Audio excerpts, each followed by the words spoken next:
മിക്ക ആളുകളെയും ബുദ്ധിമുട്ടിക്കുന്ന ഒരു പ്രശ്നമാണ് ഓടുന്ന വണ്ടിയിലിരിക്കുമ്പോൾ ഓക്കാനം അഥവാ ഛർദ്ദിക്കാൻ തോന്നുന്നത്. ദീർഘദൂരം യാത്ര ചെയ്യേണ്ടി വരുമ്പോൾ പലരും ഈ പ്രശ്നത്തെ അഭിമുഖീകരിക്കേണ്ടതായി വരുന്നു. ഈ ഒരു പ്രശ്നം കാരണം ആഗ്രഹിച്ച സ്ഥലങ്ങളിൽ പോകാനോ യാത്ര പൂർണ്ണമായി ആസ്വദിക്കാനോ കഴിയാത്ത അവസ്ഥയും ഉണ്ടാകും.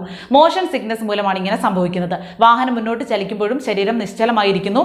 ഈ അസന്തുലിതാവസ്ഥയാണ് ഈ തോന്നലിന് കാരണമാകുന്നത്. ഇന്ദ്രിയങ്ങൾ തമ്മിൽ വിരുദ്ധത ഉണ്ടാകുമ്പോൾ, പ്രത്യേകിച്ച് കണ്ണും ചെവിയും തമ്മിൽ വിരുദ്ധത ഉണ്ടാകുമ്പോഴാണ് മോഷൻ സിക്നസ് ഉണ്ടാകുന്നത്. ഓക്കാനം, ഛർദി, തലകറക്കം എന്നിവയാണ് ഇതിന്റെ ലക്ഷണം. യാത്രാസമയം ഫോണിൽ തന്നെ നോക്കിയിരിക്കുക, ബുക്ക് വായിക്കുക, ഗെയിം കളിക്കുക, ഇതിലൊക്കെ ഏർപ്പെടുമ്പോൾ ഛർദ്ദിക്കാൻ തോന്നുന്നത് സ്വാഭാവികമാണ്. ഒരുപാട് നേരം ഒരേ വസ്തുവിൽ തന്നെ ശ്രദ്ധ വെച്ചിരിക്കുന്നതാണ് ഓക്കാനം വരാനും ഛർദ്ദിക്കാൻ തോന്നുന്നതിന്റെയും പ്രധാന കാരണം. പ്രതിവിധിയായി കാഴ്ചകൾ കടന്നു പോകുന്നത് നോക്കിക്കൊണ്ടിരിക്കുക, ധാരാളം വെള്ളം കുടിക്കുക, യാത്രാസമയം ഇറുകിയ വസ്ത്രങ്ങൾ ധരിക്കാതെ അയഞ്ഞ വസ്ത്രങ്ങൾ തിരഞ്ഞെടുക്കാൻ ശ്രദ്ധിക്കുക, യാത്ര ചെയ്യുന്നതിന് മുൻപ് അമിതമായ ആഹാരം കഴിക്കാതിരിക്കുക, വിൻഡോ സീറ്റിൽ ഇരിക്കാൻ ശ്രമിക്കുക, യാത്രാസമയം ഉറങ്ങുക, യാത്ര ചെയ്യുന്നതിന്റെ എതിർദിശയിലേക്ക് ഇരിക്കരുത്, കഴിവതും വാഹനത്തിന്റെ മുന്നിൽ തന്നെ ഇരിക്കാൻ ശ്രമിക്കുക. ഇതൊക്കെ ശ്രദ്ധിച്ചാൽ ഒരു പരിധിവരെ ഈ പ്രശ്നം